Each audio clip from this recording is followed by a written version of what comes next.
Afikoman. You hide the afikoman and you have to. Now, you ever think about it? What type of training is that for the kids? What you're doing is basically you're breaking the matzah and you're saying, if you steal this, you'll get a prize.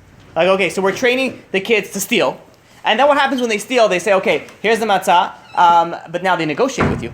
Okay, I know, I want a bike. And I'm not going to give you a bike, I'll give you rollerblades. And then you say, no, I'll give you roller skate. And you start, okay, fine. No Xbox, maybe PlayStation. You do all these things and finally, what type of chinuch is this? How are you training your kids like this? You understand the question? It makes absolutely no sense. You have to find it. You have to hide it. Some of them would steal it. Would go run. In my house, when I was younger, it got very violent with my grandfather. Yeah, I got black and blue marks. One finds it, the other one's gonna get mad. It was, The other one's not gonna be happy. Then everybody gets. Yeah. It gets very violent. I have a question. Are you allowed to finish a meal without being done? No, you have to eat the afikoman. Afikoman is so. You have to eat the afikoman? Do you have to really? You can negotiate, right? You negotiate, but it's bad that people that say, okay, you know what, I have another matzah, you take it over here and you do that. You should get Whoever that. finds it has to eat it? No, the person who finds it, you go and you bring it back to the head of the household, and he goes and he. What? No problem. After the Seder, right? What? After the Seder. After the Seder. Yeah, at the end of the Seder. At the end, not at like right before benching. So to understand this concept, I'm gonna tell you this amazing story. So no, after because you're eating bread. So there was once a person by the name of Abe. Abe fell madly in love with Sarah, and the type of relationship that they had was everybody was upset. They had like this crazy infatuated love. They were married they're married already for 2 years, but they didn't have any kids. And everybody knew, they saw that couple, they knew this was like the perfect couple. He was good looking, she was good looking, and they were just like so madly in love with each other. Abe thought that he's the luckiest guy in the entire world that he married a girl like Sarah. And Sarah thought she's the luckiest girl in the entire world that she married a guy like Abe. Everybody wanted to have a marriage like they had. The word was coming out that the Nazis are getting closer and closer to their town. So they went and everyone tried to start getting visas to get out because they heard what the Nazis were doing around Europe. They went and for whatever reasons, Abe was able to procure a visa for his wife Sarah, but he wasn't able to procure a visa for himself due to his family background. He wasn't able to get a visa, but for Sarah, he was able to get a visa. And so the times are getting closer and closer. Sarah's getting closer and closer. I mean, the Nazis are getting closer and closer to coming to into their town. So Abe goes to Sarah and says, "Listen, honey, you need to leave." And she's like, "There's no way. I'm not leaving. You don't have a visa yet." And he's like, "No, you go, and then I'll follow." And she's like, "No, absolutely not." He's like, "Wherever you're going, I'm going." And he's like, "Listen, and they're arguing about this for days, back and forth. Finally, they realize it's not gonna, the Nazis are here, and it's gonna be any day. Abe go without asking, and he goes and he buys a train ticket out for Sarah, and he doesn't tell her until an hour before the train leaves. And he goes over to Sarah and he says, "Listen, honey, I need to talk to you about something." And she already knew. She's like, "Don't even bother. I'm not leaving you. I'm not leaving. Wherever you go, I go." And he says, "Listen." And he goes to her and he says, "Listen." He says, "How do you think I'm going to feel if, God forbid, something happens to you?" He says, "If you really love me, you'll go. Go for me." And she says, "Abe, I can't live without you." And they're going back and forth, and tears are starting to come down her face, and she's like, "Please don't let me do this." And Abe says, "I'm begging you to do this for me." And he goes, and she just sits on the couch and starts crying. He goes into her room and he packs her bags. 20 minutes later, he comes out with her luggage, and he says, "Come on, let's go." And she goes and she gives him this tremendous hug and does not want to let go. And he says, "Listen, babe, the train's leaving. We got to go." He's trying to hold back his emotions, and he sees that she's not letting go, and he says, "You know what?" He says, "I have an idea I have an idea that's going to make this simpler for you." He goes into the bedroom, he takes out their one wedding picture. He takes their wedding picture and he cuts it right down in half. And actually he doesn't. He actually gives her the whole picture. She goes and he goes to her and he says, "Take this and put it in your when you get to the place that you're going to go." Yeah, so she says she takes the picture and she rips it in half. And she keeps him for her, and she gives her to him, right? So she has her picture, he has his picture. And he's like, "I'm not putting anything." He says, "When you come find me, we're going to put this picture together again, we'll hang it up in our house." And he says, "You got yourself a deal." And he goes and he puts her on the train, and he says, "Go to your aunt in LA. Go to your aunt in LA. As soon as I get a visa, I'm coming out." And as she gets on the train, she turns around and she says, "Come to me as fast as you can. I cannot be here without you." And he says, "I promise." Abe said, "I will. I promise." And she gets on the train. And a few days later, the Nazis came into town before Abe was able to procure a visa. He goes and he gets rounded up into the labor camps. And he realizes as they're rounding up all the Jews, he could only take one thing with him. So he says, that he could sneak out. He's not going to, he can't go to labor camps with luggage, with your Louis Vuitton bags, right? So he finds that picture and he hides it on him, and that's all he takes. And he goes from labor camp to labor camp. The months turn into years, and he sees his family, his friends, everybody just die in front of him. Those times, if you ever read stories in the Holocaust, there were people known as dead people, which means they were dead inside. They were just the emotions were just like walking zombies. They couldn't have any emotion anymore. It's just too much for them. So the one thing that kept Abe going is that picture. And every night before he went to sleep, he would go and he would talk to Sarah. And he says, hey honey, listen, today was was a hard day, and I didn't eat much today. I didn't eat in 3 days. And he keeps on talking to her. And all his bunkmates are like, thinking, this guy, what's he doing? This guy's crazy. Well, why is he talking to a picture? But they didn't have the audacity to tell. This is the only thing that made him sane. Everybody else was gone already. At least it says if this is keeping him sane, let him talk. Middle of the night, they hear some guy talking to himself in the corner. They're like, fine, let him talk. So the time progressed, and he hid this little picture wherever he went. The word was coming out that the Americans are coming and they're liberating all the Nazis. And they're liberating all the Jews from the Nazis.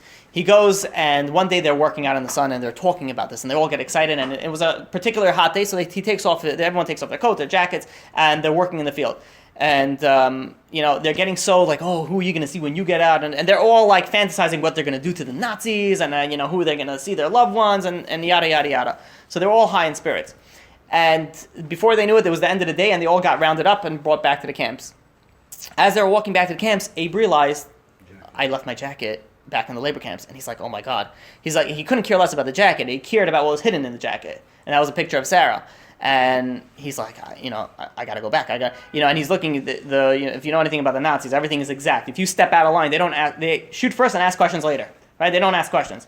So he's like, I can't, I need the picture. I can't. So when they get back into the bunk, he tells all his bunkmates, which is now his new family, and he says, guys, listen, I'm sneaking out tonight. I'm going to get the picture. And they're like, what are you, crazy? He says, in a few days we're getting liberated. Why are you going to go and, kill yourself or risk your life for a picture? Wait for the real thing. So they're convincing him, don't do it, you're crazy. They're like, listen, they sit him down and they said, if we have to physically restrain you, we'll restrain you. He says, we saw too many of our family members and our friends die. I'm not going to sit and watch you die also. Let's see. So he figured, he says, you know what? I see that I'm not getting anywhere with this. And he says, okay, fine, I won't go. He says, maybe tomorrow we're going to go into the same place and, I'll hopefully find it then.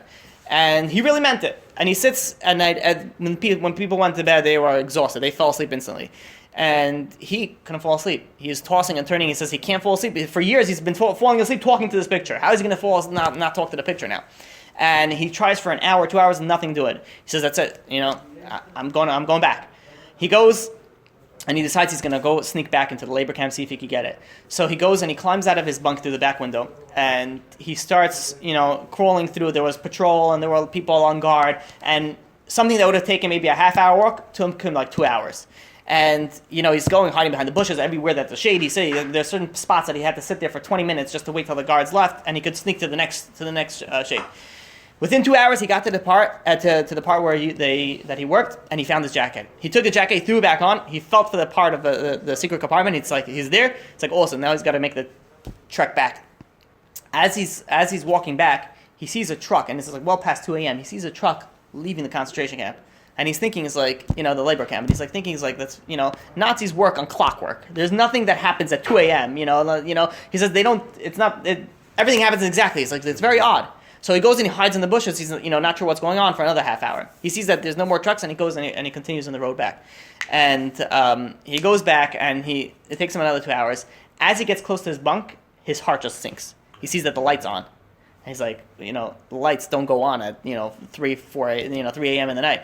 And his knees start buckling, and he's just worried about who knows what happened. He goes in. And he's slowly, and he just sits by the window of his bunk, just sitting, listening to. He doesn't hear anything for 15 minutes. He's sitting, not a sound. He goes and he slowly climbs in to peek inside the window, and he just fell down on the floor and started crying uncontrollably. His entire bunk, blood everywhere, bodies everywhere. Everybody was shot and killed.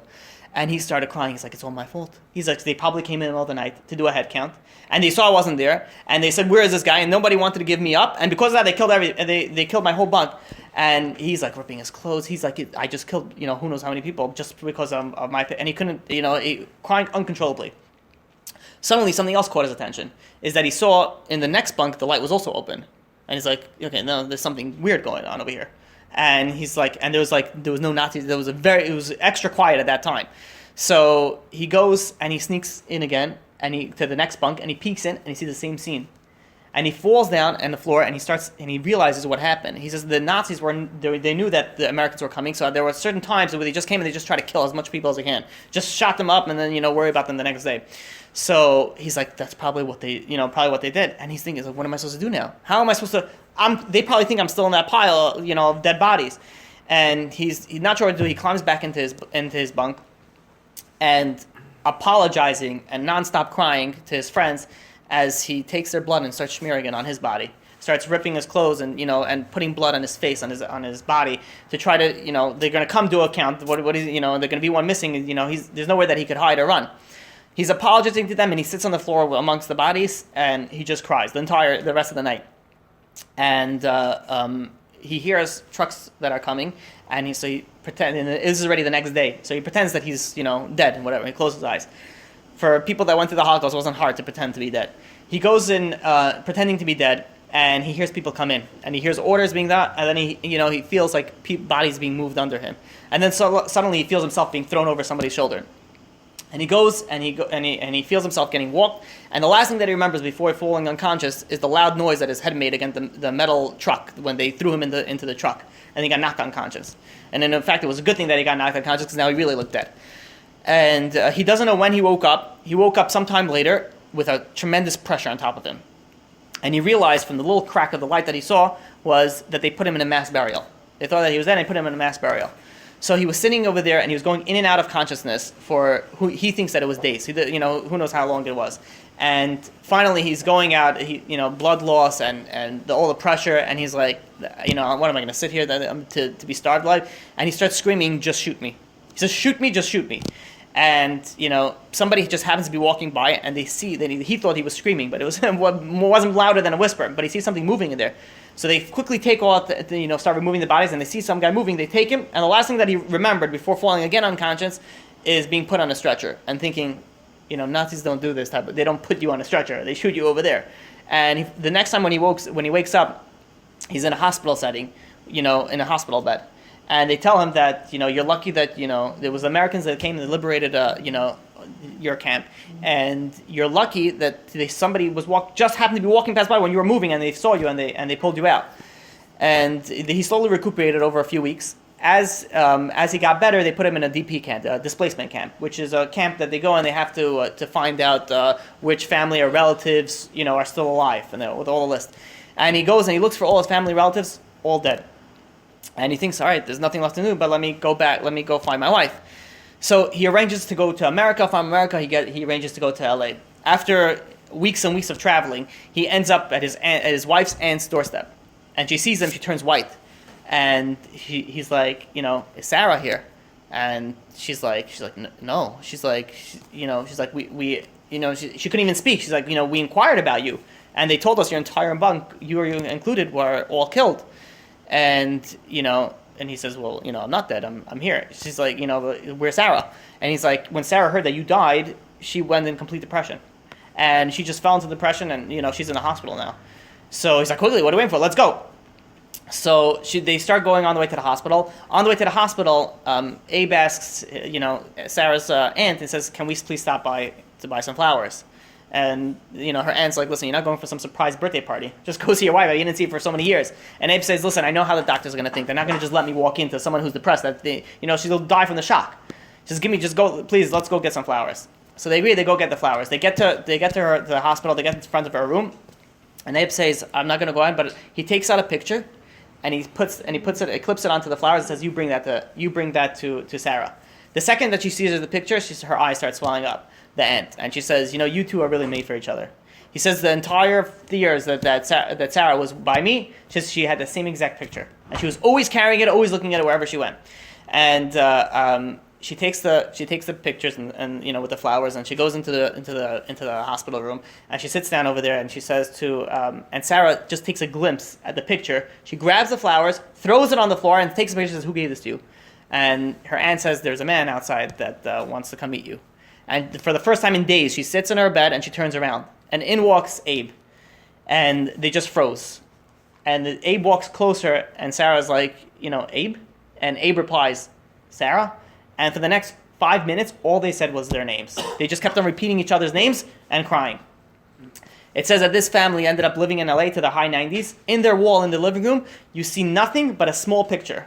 One completely faded out, and one is a picture of Abe. Now, when we go and we break the matzah, and what are we doing over here? What we're showing is God represents the big half, and we're hiding that piece, and we're telling our kids, you go find God. God is hidden in this. In our exile, God is hidden. Go and find God. If you go and find God, then you can get whatever you want. What do you want? You want a bike. You want this. You want that. Whatever you want, as long as you go and find God. But now, why do we have to hide it? And the answer is because nobody looks for something that's not hidden. It says God is hidden in this world. You have to go and find Him. We're teaching our kids not to steal, not to negotiate, but it says when you go find God, anything that you want, you could have. And that is a lesson that we teaching our kids. And people are confusing. They're fighting it back and forth, and then they say, okay, I'm not going to give you this, I'm not going to give you that. It's a complete lesson that you could teach, that you're teaching for your kids. So the idea behind it is, and I'll tell you, I guess I could explain it through a different. This is That was a true story? Yeah. Based on a true story. I know it's based on a true story. It's based on a true story. I'm not sticking to that. The last time I said the story, they said that they have to make a movie out of this or something. I'm just thinking it's a good Yeah. So, but the idea is not this is the lesson from you learn from the story. When you go searching for God, the way that Abe, you hold on that piece of God that you have, that little piece of God that in the mashal, the nimshal, the way that we have to learn from it is when you look for God, like Abe was looking for Sarah, like Abe talked to Sarah every night, you're going to get whatever you want. You'll get Sarah. You'll get whatever you want. You have to have that want. You have to have that need. There's another way to understand this breaking of the matzah. I wasn't sure if I was going to say this story tonight. This is brought in the Ben Ish Chai. Ben Ish Chai says there was once 3 friends. They were very, very close, and they went and it was getting older on that they had to start looking for careers. So they decided they're each going to go and learn a certain science. In 5 years' time, they're going to come back to this certain exact location, and they're going to all say what they show the other friends what they learned. Ben Ish Chai says it. Yeah. So they go and they separate. 5 years later, they meet in the exact same spot. And all the friends are like, oh, so what did you guys learn? And it was, no one learned something better than what I learned. And everyone was upping the other guys as well. What I have, you're not going to do. So they set themselves down and over a few brewskis, and they say, all right, cough it up. What's the first guy? So the first guy says, I learned how to create a telescope. I could stand over here and I could see very far away as if it's very close. And all the friends were like, wow, that's pretty awesome. And the other guy says, I was able to create an automobile. I could get very far places in very short amounts of time. And they said, that's crazy, that's awesome. And the last guy says, I created a medicine that could heal all ailments. And they're like, wow, that's pretty, crazy. So they said, let's try it out. So they're sitting there in the hills, and they say, look, let's go point it at the king's castle. Let's see what's going on in the king's castle. So they take this telescope and they point it at the king's castle. And they see that everyone's crowded over the princess. And they zoom in on the princess, and they see the princess doesn't look well. She looks sick. And there's doctors there, and they're trying to do medicine. And they're saying, the princess is sick. So the guy with the automobile says, quickly, come, let's jump into my car and let's travel to the princess. So they all jump into the car, and they drive very fast, and they get to the castle. And they get to the castle, they all jump out, and they say, what's wrong with the princess? And says she's deathly ill, and no medicine is working. So the guy with the medicine said, listen, I got medicine. I can help her. So the king says, please try whatever you can. And he goes and he gives her the medicine, and she becomes better. So the king goes over to all of these three friends, and he says, listen, all of you are going to get rewarded behind your wildest dreams. He says, you saved my only daughter. He says, one of you are going to marry her, and the other two I'm going to make you high governors. But to say who's going to marry her, that's you guys going to have to decide upon, amongst yourselves. So the guy with the telescope said, listen, I should marry her. Because if I wouldn't have seen her, we wouldn't have been able to, nothing would have happened. So the guy with the automobile said, you could have seen, but without my car, you wouldn't have gotten anywhere. And the guy with the medicine said, listen, with all your automobile and with all your, telescope, you could have gotten there and done what? It's all me, my medicine. So they're arguing back and forth. The king said, listen, I see that you're not figuring it out. Let's go and ask my daughter. So they go to the daughter and they say, you decide. Who is going to, who do you want to marry? So she goes over to the guy with the telescope and says, you're right. I really need, you were really crucial in this. If not for you, we wouldn't have been here. You guys wouldn't have been able to save me. And she goes over to the next guy with the automobile and says, if not for you, I wouldn't have been here either. And finally, she goes into the guy to the medicine and she says, listen, says the other two, they were great and they were, but I don't need them anymore. Says the one person I will need is the guy who's, if God forbid I ever get sick again, I need you to save me. Says they were crucial in that part, but right now I need one person and I need you. And she chose to marry the guy that's, the guy that made the medicine. We have three creators in our being. We have our mother, our father, and our God. Who do we need the most? Obviously God. Our parents need God. So do we need God.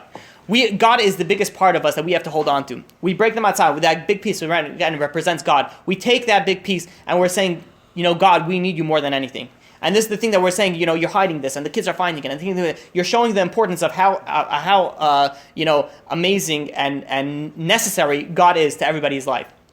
Says the Ben Ish Chai, that's what we're doing when we're breaking them outside in half. I want to tell you another. This is a crazy. It looks like we're just saying stories tonight. I think stories sometimes are such a powerful way to understand something. Mm-hmm. So do we have more time? Yeah, 29. Okay. So I want to tell you, this is a story that I heard from Rab Zachariah Wallerstein back in 2013. It was. We're going all over the place. This is a crazy story. This is a story, though, that you have to listen to every detail because it's going to come back at the end. So there was once a king and a queen that everybody loved. Everybody loved them. They were great. They were great to the people. They were great to the ministers. They were great to the governors. Everybody was obsessed with them. There was just one problem, is that they didn't have any kids. And they wanted the bloodline to continue.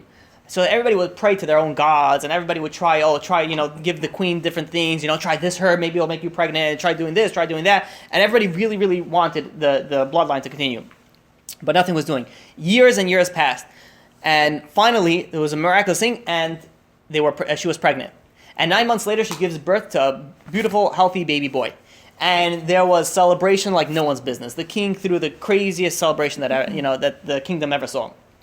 And the years passed by, and the kid was getting a little bit older. There were some bad people in the kingdom that didn't like the king. They were the wealthy, and they wanted certain things. They were able to get, but they should have gotten more money, and they were very against this bloodline continuing. They didn't want it.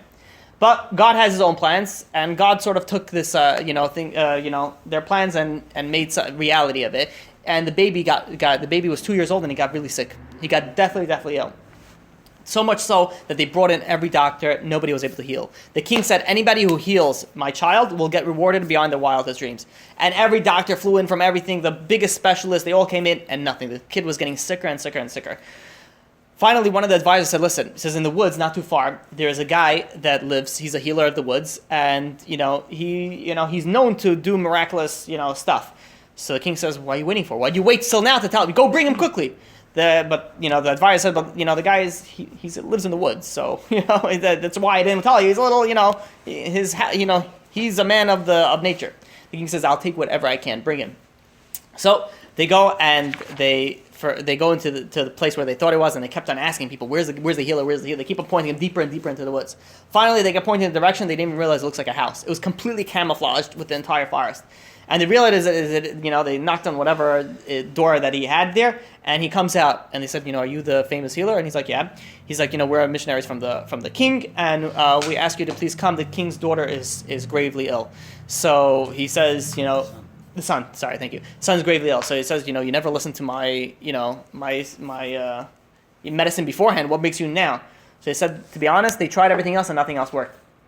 So the healer said, listen, I heard a lot of good things about this king, and I'd like to help him. He goes and he collects some stuff, his herbs, he puts it all in his doctor, whatever sack that he created, and they go out to the palace. They go and they look at the kid. And he says, I need 2 minutes alone, without anybody here in the room, to diagnose the child. He sits there for 2 minutes. He comes out. He says, I can heal him. He's like, I can heal him, but with his one condition. And the king says, what is it? He says, I need to be completely alone with the child for 2 days. Nobody can enter. So the king says, everybody was like, it doesn't work this way. So the healer said, fine, I'll walk away. You don't want my services, you don't have to. The king says, no, do whatever you got to do. And they came into agreement, and the healer said, fine. And he goes, and he makes this extremely bitter potion. And he takes this bitter potion, and he slowly puts it on the kid. The kid is bedbound. He's not able to. He slowly puts it on the kid's lips, and it slowly drips down his mouth. And it's so bitter, the kid is like gagging in his semi-conscious, being. And he puts a little bit of honey to make it a little sweeter, and he slowly gives him more and more. Every few hours, he gives him a little more drops of this medicine. And slowly, after 6-7 hours, they see that the kid's color is coming back to his face. And after another few more hours, they see they're starting to get, he's starting to, breathe much, without being labored. And then eventually the next day he's already sitting in bed. He even calls out the king before the Tuesday is over, and he says, "Please come. Your son is almost back and healthy." The king looks at it and he says, "How'd you do this? This is amazing." He says, "No doctor was able to do it." So the king says, "Whatever you want, you can have." So the healer said, "Listen, money, riches, honor, those things I'm a man in the woods. I don't care for all these things." He says, "But I do see that you have a very special boy over here, and I have a lot of knowledge, and I'm getting old on the years. I want to teach this boy everything that I know." The king says, "With pleasure." And the healer says, "I have another, little bit of an odd request." He says, "Listen, your boy, can you imagine a prince's room is bigger than most people's houses?" He says, "This is a very large room. I felt like I saved this boy. I want to always keep an eye on him. I want to put me like a tiny corner in the room that I could sleep, and I could always, observe him, make sure that he's okay." And he says, "Listen, I'm a man in the woods. I know how to blend in with anything." He says, "You're never going to realize I'm here." The boy's that he's going to feel like he's alone. So the king says, "By all means, yeah, please." And he goes, and the years go by, and he slowly teaches this boy. The boy gets older and older, and he's teaching him. Once he starts realizing that he has his cognitive abilities, he's teaching him a little bit more and more. And then one night, the boy's about 6 years old. This healer, this old man, suddenly wakes up in the middle of the night, and he sees shadows come in from the window. And he's thinking to himself, he sees that people are coming to try to kidnap the prince. And he's like, "What am I going to do?" He says, "If I scream, they're going to kill me. And if I run for get help, I'll lose them." So he figures the only thing he can do is follow them to see where they're going, and then hopefully get help whenever he's able to.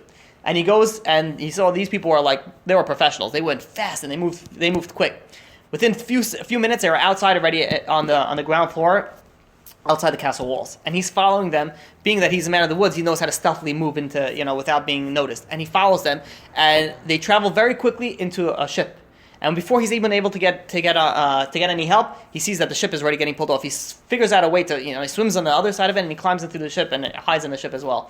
And the ship goes and travels with this kid to a faraway land. And they go, and the abductors go, and they sell this kid as a slave. They put him, for auction, and they sell him. And they see the people are going in and see who's going to buy a 6-year-old kid. There was one, fat duke who was very wealthy. He had another fat little kid, and who was very mean and had no friends. And he was about the same age as this little prince. And the duke is walking around. And he says, "You know what? My son needs another friend. Let me buy him a friend." So he goes, and he says, "How much for the boy?" He says, "Whatever, son." He says, "No problem." He goes and he buys the boy. And he goes over to his son. "Hey, Dudley, here's your friend." And they go and they're playing their, with 6-year-olds, right? So they're playing for a few months. And meanwhile, this kid, the duke's son, gets disgusted with him. He's very mean, and he's always, abusive to this kid. He says, "You know what, Dad? I don't want to play with him anymore. Put him let him work in the kitchen." So the duke says, "Whatever you want, yeah, go work." And they set him up to work in the kitchen. And meanwhile, this whole time, the old man is trying to figure out a way to bring this guy back, this prince back home. And there's zero possibilities. It's a very small. The king, he couldn't do anything. And years passed when this prince turned into a slave of the kitchen. And 15 years passed, and he's working in the kitchen. Meanwhile, the old man had no way of getting him out. And finally, he's about 21, 22 now. This prince. And the boy decides, the duke's kid, the annoying kid, he goes, "You know what?" He says, "I'm bored. Let's make, this prince, which is he thinks as a slave, let him marry this." It was like a 450-pound woman that worked in the kitchen, right? She had a little beard. She would refuse to shower in years, and she had things growing out of her face. It was a thing that it was like the Shrek of the thing. And the kid, decided, he says, "You know what's going to be funny? Let's marry them two together. let's marry this woman with this slave. And he tells us his funny plan to his father. And the father tells him, listen, have pity on this guy. We put him he's working in the kitchen for 15 years. He's like, just let him be. You can't, come on, this woman's going to eat him. She's going to crush him. And the kid starts, throwing a tantrum at 22, right? He says, no, I'm not going to be happy until he marries her. So when the spoiled kid throws a tantrum, the father says, fine, all right, just leave me alone. Just do whatever you want. And they go, and he arranges the shidduch. He says, he knocks on the slave's door, and he goes over to the prince and says, guess what? He's getting married tomorrow. He's like, what? He's like, yeah, you're getting married. You're getting married to, he tells her the woman in the thing. And he's like, as a joke, right? He's like, it's a joke, you better be ready. He's like, you're getting married, there's no joke. It's like, you guys are going to have my babies. So he goes, and he's sitting on his bed. He's like, my life is over. That's it, I'm done. And he's sitting over there, and meanwhile, he's sitting on his little stool over there. He's thinking, what am I going to do? How am I going to marry this woman? And then suddenly the old man sees all what's going on. He says, listen, now it's now or never. If he gets married, that's it. It's over. So he climbs into to the window of the slave quarters, and he says, and everyone's shocked to see him. And he goes right over to the prince, and he says, do you know who you are? And he's like, yeah, I'm a slave. And he's like, no, you're a prince. And he's like, what are you talking about, prince? I'm a slave. I've been a slave my whole life. He blocked out everything that he had beforehand. Right? All he knew was hardships. So the old man says, no, he starts explaining to him, your father has a big kingdom, and your father this, and this prince is like, yeah, sure, my father has a big kingdom, and he drives a Rolls Royce, yeah, we know the whole story, yeah, sure. And go back for where you came from. And the old man saw that he's not buying it. So you didn't know the whole time that he was there? No, he kept hidden the whole time. He was just looking for a way to get him out. And he realized, he still didn't find a way, but he realized it's now or never. So he goes over and he says, give me 2 hours. And the guy says, I don't know what you needed to ask me permission. Do whatever you want. I don't know you. So he goes, the old man climbs out the window, comes back 2 hours later, the guy's still crying in his bed. And he comes up and he makes the potion that he made to him when he was younger. And he says, drink this. And the prince, the slave, is like, what do you mean drink this? I never saw you before. Yeah, it could be poison. So the old man said, listen, I saw the woman that you're supposed to get married. You better hope it's poison. So the guy says, good point. And he takes a sip and he spits it out. He's like, this stuff is so bitter, so disgusting. He says, no, please, just entertain me. Try drinking a little bit. And he drinks a little bit. And he's like, it tastes so disgusting, but he's like, it tastes vaguely familiar. And he's like, where did I drink this before? And he drinks a little more. And as he drinks a little more, and suddenly, visions come back to him. He suddenly remembers a big room. And suddenly he remembers, big, nice velvet couches. And suddenly remembers a big garden and lots of horses. And slowly, very, very vaguely, he remembers a life of that he once had. And he's like shocked. He's like, you're right. I do remember something. And the old man says, come, we got to leave now. And they go, and that night they sneak out. Miraculously, they went from ship to ship to ship. Weeks later, they ended up in front by the kingdom to the king. And meanwhile, this whole kingdom was completely depressed. Everyone, saw that they figured they had a prince that's going to be there. And after the prince got kidnapped, the king, the guy took him. The king and they thought that, yeah, the king and the queen, everybody was like, that's it, it's done. Everybody fell into depression, and it was like in the Disney movies. Everything was gray, no flowers, no birds chirping, no sunshine. It was just cloudy and no and no trees. So they go and they bring this kid to they bring this prince to the front gate, and it says, I have the prince over here. So the guard said, yeah, you and everybody else. Everybody else kept on bringing their own kids. Said, oh, this is really the prince. After many years, he came back to my house, and here's the prince. Because they all tried to get their son to become that. Right. So they all said, yeah, the king's not interested anymore. And he says, no, please. I promise you, this is, and he tells them the whole story. And they saw that there's something different about it. So they said, the king hasn't seen anybody in months regarding this issue. But you seem different. Let's bring it in. So they brought it in. And the second that the king hears that it's somebody else pretending to be his son, he's like, but my son is not alive anymore. He's like, that's it, it's done.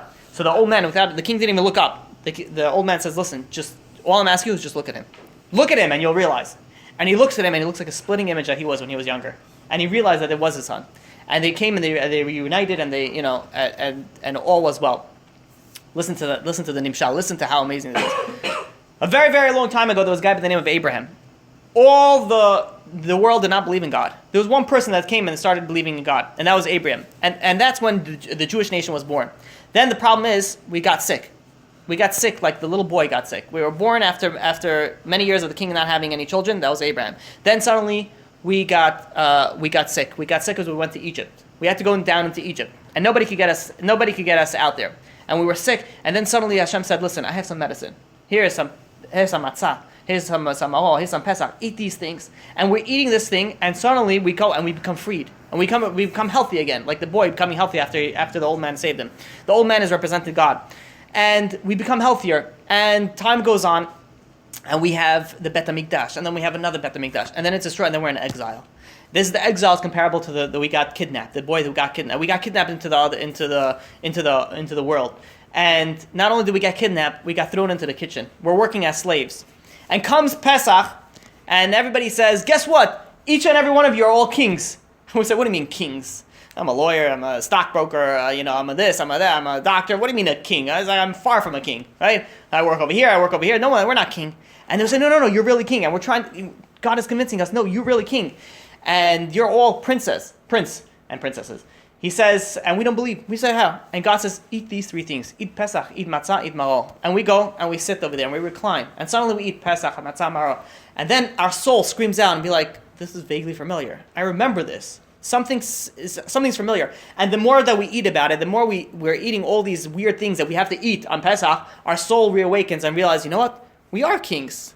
We are princes. We are of royalty. And this brings us in. Now you realize what we do when we do. We're going to eat all these things. It says that if you don't do these three things, you don't yotze the Pesach. If you have to do Pesach, matzah, and maror. What do we have to eat matzah? We have to go to the side. It's all things that we have inside of us. And Pesach is the time that it reawakens us to our, to who are we really supposed to be. And that is the thing that we're doing when we're eating it. That was a crazy thing. Do we have a few more minutes, or should we save it for next week? No, I mean, you're fine. We'll do it. What do you think, guys? Those are a few intense stories. Yeah. Yeah, there's a lot more. Yes, please. The question is